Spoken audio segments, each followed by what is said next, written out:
សាញ់រឿងស្នេហាបងនឹងជីវ៉ាមិនបានជាគូសង្សារដូចរឿងគេបានតែ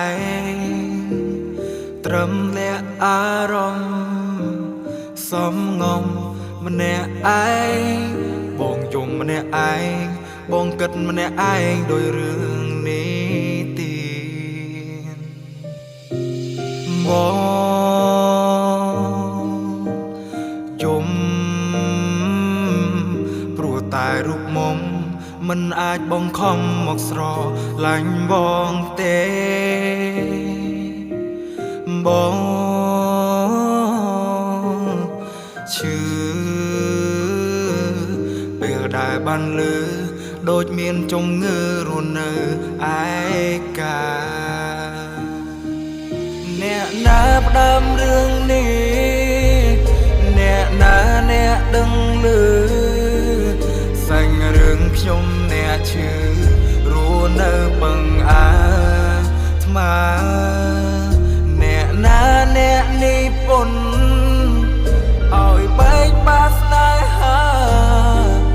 សាញ់រឿងខុងហេតុការចុងក្រោយបានត្រឹមឈឺសាញ់រឿងស្នេហាបងនឹងជីវ៉ាមិនបានជាគូសង្សារដូចរឿងគេបានតែត្រឹមលះអារម្មណ៍សំងំម្នាក់ឯងបងយំម្នាក់ឯងបងគិតម្នាក់ឯងដោយរឿងនេះទីបងយំព្រោះតែរូបមុំមិនអាចបងខំមកស្រ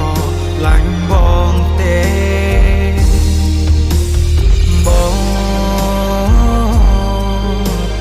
ឈឺពេលដែលបានលឺដូចមានជំងឺរស់នៅឯកាអ្នកណាផ្ដើមរឿងនេះអ្នកណាអ្នកដឹងឮសាញ់រឿងខ្ញុំអ្នកឈឺរស់នៅបឹងអាថ្ម